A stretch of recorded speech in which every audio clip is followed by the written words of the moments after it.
I walk a lonely road, the only one that I have ever known. Don't know where it goes, but it's home to me and I walk alone. Hey, hey, good looking, what you got cooking? How's about cooking something up with me?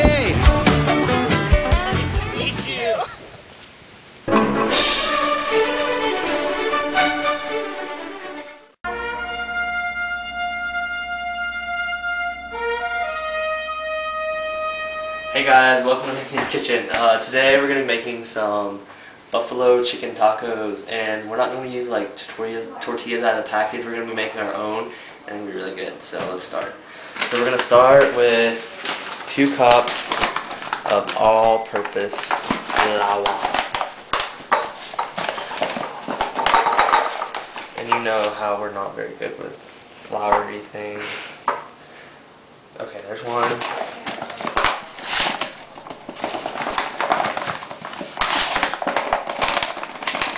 There's 2. Okay. So now we're going to move on to 2 tablespoons of powdered milk. Which Elisa and I don't understand powdered milk, but you know, whatever. We're just going to... There's 1. Make sure you get powdered milk and not condensed milk, because we were confused at the store. And we were going to get condensed milk, and they were like, wait, no, it needs to be powdered.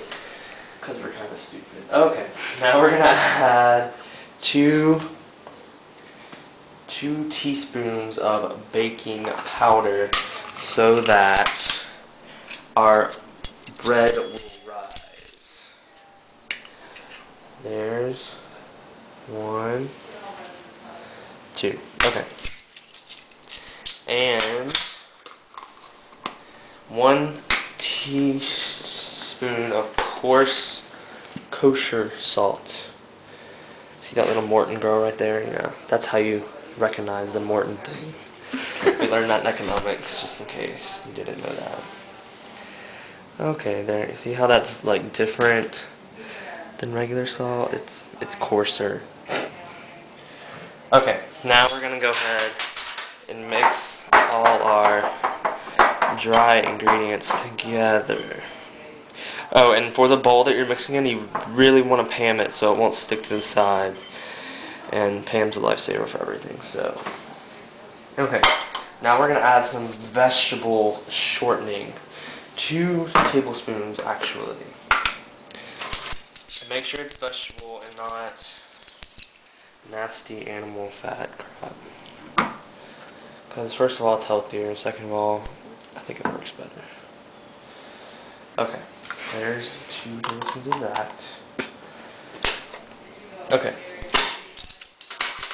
Now we're going to mix it together really good.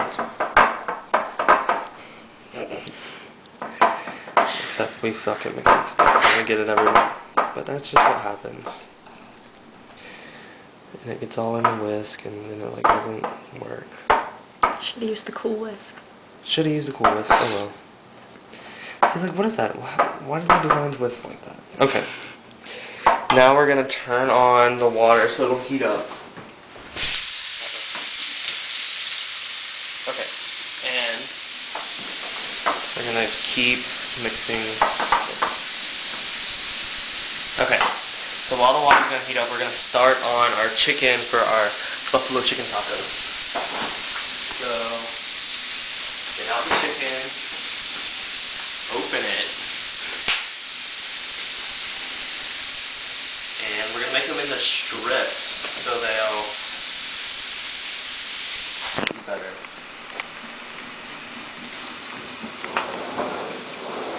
We're going to rinse off the chicken, always rinse off the poultry, and your meat, or whatever kind of stuff you have. Alright, we're going to stick it. Yeah. Okay. Okay, rinse it off really good. Stick it on your cutting board. It's getting hot. That'll kill the bacteria in the chicken. Okay. Now what we're going to do is we're going to cut it into strips. Cut all the nastiness off first.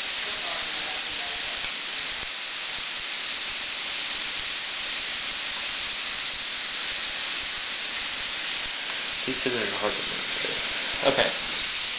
Now we're just gonna cut it in strips straight into the pan.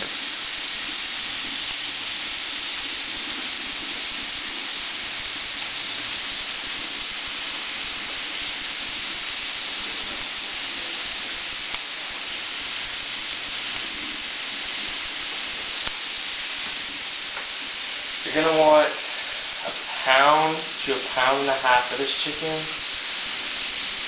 because we're gonna make enough for I think 6 tacos. And what we're gonna do with the chicken is we're gonna bring it to a boil with buffalo sauce. We got Ken's buffalo wing sauce marinade. Very delicious, and I'll give it a nice spicy flavor with a kick, definitely with a kick, and it's going to be really good. Alright, so we got all the nastiness off the chicken. Just keep on, keep on. And now it's in strips. We're going to wash our hands in the really hot water.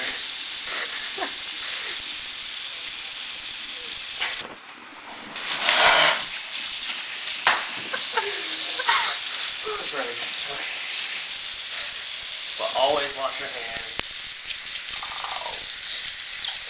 And then rinse your hands off.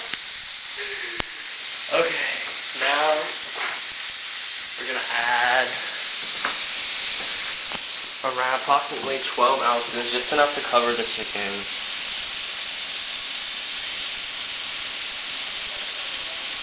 I can smell the spiciness coming off of the chicken. Alright, and then turn on to a high to medium heat, and then let it come to a boil. So, put the pan on to the boil. And now we're going to add the hot water to our dough, just to give it a nice pliable.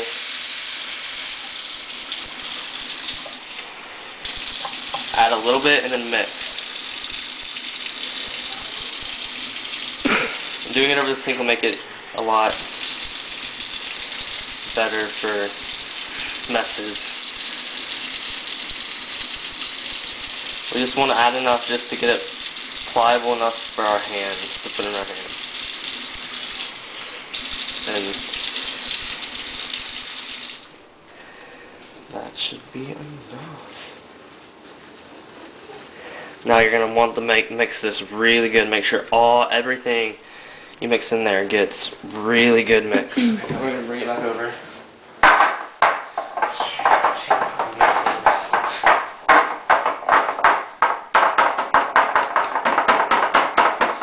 Beat your whisk off so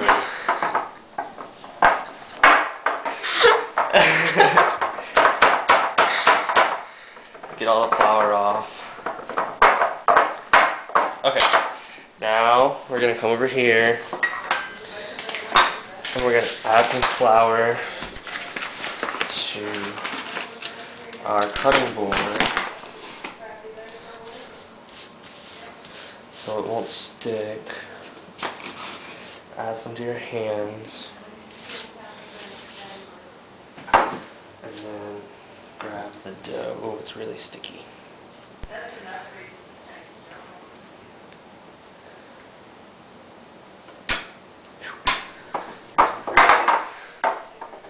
Really sticky. Holy crap. Now I know how Elise felt in our cookie, making a cookie. Holy crap. Okay. And we're going to want to knead this for a while, just to get it nice and good enough to cook on our panini grill, which is what we're going to do. Make sure to scrape up all the dirty pad. Okay.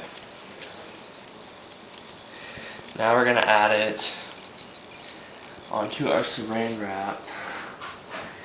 Get all of it off. Over here.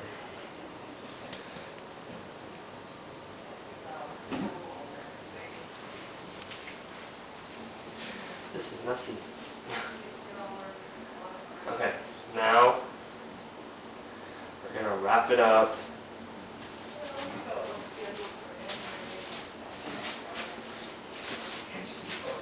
In the saran wrap. And stick it in the refrigerator for 30 minutes.